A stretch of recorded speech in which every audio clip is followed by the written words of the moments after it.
yes, the minute she sat down, came in the room, told me she lost her COVID weight. I, of course, informed her that I have not lost any of my COVID weight. And then what did she say? Well, you'll just have to start coming to the gym. Here comes the pain. You guys, think very positive thoughts for me, please. Rhino Julie, you are here. Oh man, I'm so happy to see you in person, Tigo. It's amazing. I'm so excited about it. I mean, we've known each other for like 2 years. Yes. We've been on each other's shows. You were, in the Now Honors last year. It's like, I hope you got to come present at the Now Honors this year. Wait. Yes. Come on. Let's do it. And now, in person, I can reach out and say, boom, touch. This is crazy. I'm so excited to have you. And you want to sit here. You look amazing. But I got to ask you, how do you do it? Because I know you're a foodie. Okay? I know you're a foodie. And you're not somebody who, talks about it and hasn't been through it. I know you've gained 65 pounds over and over again. You've learned how to control everything and be there. How do you eat whatever you want, travel, do all that, and still maintain, your fitness? How do you do that? Well, first of all, every time I lost weight before, I would restrict myself. It would be chicken, broccoli, sadness, and I wouldn't be able to keep it up. And this last time I gained weight was during COVID, just like all of us, the obligatory COVID-20, right? And this time I was like, I refuse to give up food that I love. I refuse to give up my foodie adventures. I refuse to give up sugar. I'm going to have it all. And at first I gained weight. It didn't work. And I really had to combine a lot of different things that I had been teaching over the years along with some new things. And I have to tell you that the biggest thing I came across is it's just like the metrics for our business. Okay. If I was running my business and I said, I'm never going to check my bank account and I'm just going to swipe my credit card anytime I want and I'm never going to check and see how much anything costs, but I still expect to save money and be a millionaire, it just doesn't happen. Yeah, true. And here's the thing, in our business, we choose things that we want to put on credit, right? Yeah. Because we know it's worth it. Yeah. And so that's kind of how I am now. I choose the things that I want to put on credit. I keep meticulous track of everything. That's the one thing I was willing to do is track. I wasn't willing to restrict. I wasn't willing to just only have chicken, broccoli, and sadness. Forget it. Life isn't worth living. And so I track meticulously, and I'm like, this is worth it. And this is worth it. If it's special, I eat it. And then I also do a lot of strength training, and I eat a lot of protein. I love lifting weights. You know that. Yes. And before we get too far down the road, I have to tell you, because I know you're too young to even know this, but back in the 80s, there used to be these T-shirts that everybody wore that said, I can't be out of money. I still have checks left. And that's how, we kind of treated our bank account. So it made me think of that when you were talking. It's like, I can't be overweight. I still got all kinds of food in the refrigerator. It's kind of nuts. But I look at everything that you do. You and I met through an organization, ClickFunnels. We met through them. And you were like, I'm trying to find my way. And I'm navigating and I'm running into this wall and that wall. So you go through struggles as well, not just fitness, but business and everyone else. So how do you chart? How do you control that and stay, in the center lane when you've got so much on your plate? How do you do that? I hate to say that it's following my passion, but it is. Okay. And that's what everyone says, right? And during COVID, so we lost money in the gyms for 2 years. Who loses money for 2 years and doesn't shut down their business?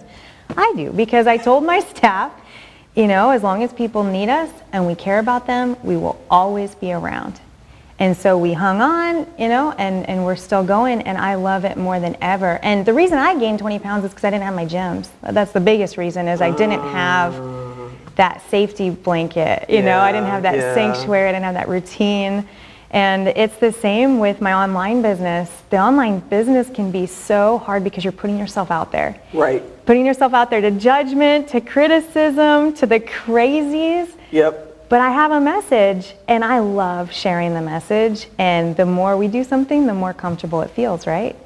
So you've been in fitness for how long? Let's talk about that. How long have you been in fitness? What made you decide to take that journey in the first place? So since 2004, so 18 years now. Okay. And I had gone to the doctors. I was trying to lose weight, and I had 65 pounds to lose. I had a little advertising business, and it was growing, but so was my rear end. And I just wanted to lose the weight. And I was like, life is so miserable right now. My relationships were miserable. My finances were miserable. Everything was miserable. And I was like, if I can just lose the weight, that will fix everything. Like I will feel better. I will make more money. My significant other will be attracted to me. Just I felt like everything would be better. And doctors told me, you produce too much cortisol and your adrenals don't work properly and these are other things and you're going to have a hard time. And I don't know if you guys have ever gotten those kinds of like results or those kinds of like a doctor telling you that type of thing. It's like really, and then I'm like, I knew my skinny friends had it easier than me. Dang it, I knew it. But really the problem was that I didn't know how to take care of myself. I wasn't drinking enough water. I wasn't exercising. I wasn't tracking what I was doing. And all of the problems really have been fixed over time, just taking care of myself and adding things, not subtracting, but adding things to my life. You know, in all the years that I've known fitness people, I mean, my boxing coach is amazing. I know he's looking at this going, get your butt back in the gym. But no one talks about adding. And when I met you, you started talking about, no, it's not about, you know, starving yourself or taking away. It's about adding. So tell me about adding. What do you mean? I don't like being told no. I don't like being told what to do. I'm going to write a book and it's going to be called Don't Tell Me What to Do. Don't tell me no. I love it. And I don't like to tell myself no. When I really, really want something and I restrict myself, it's all I can think about and I'll be good for a while and then all of a sudden I'll find myself binging on that thing that I'd restricted myself from. And I figured out, and this was just during the last couple years, I finally figured out that the restriction only lasts so long. Like the longest I ever lasted restricting was 3 years. And I own a gym. When I gain weight, which was many times, I lose money because I can't represent my business. I can't be like, oh, come join my gym. You'll be like me and you'll gain weight. Like I can't, right? And I still had a hard time. So imagine everybody else, how they feel, right? But these last couple years, I realized if I focus on adding, and just adding one thing at a time. Okay, I'm going to add water. I'm going to add vegetables. I'm going to add more protein. I'm going to add more exercise. By the way, I lost all motivation to work out during the pandemic when I lost my gym, and I had to start with 1 minute a day to get back into it. But no one feels like that's okay. No one feels like it's okay to do 1 minute a day of exercise. They feel like it doesn't count, but it does. Everything counts. Everything counts. So this means we're going to start me with 1 minute? Yes. Yeah. Right now, let's go. Let's go. No, you're not going to do 1 minute. Stop lying to me. Okay, we've mentioned your gyms a couple of times, and I know people are going, okay, they call her Rhino Julie. Why do they call her Rhino Julie, and what gym does she have? So let's tell them, you know, where did Rhino Julie come from, and what gyms do you have now? Yeah, so I have the Camp Rhino gyms here in Las Vegas, Nevada, and I also have the Rhino Ninja Warrior gym because I love Ninja Warrior. It's an obstacle course gym, and the kids, it's an actual sport now for them, which is so amazing.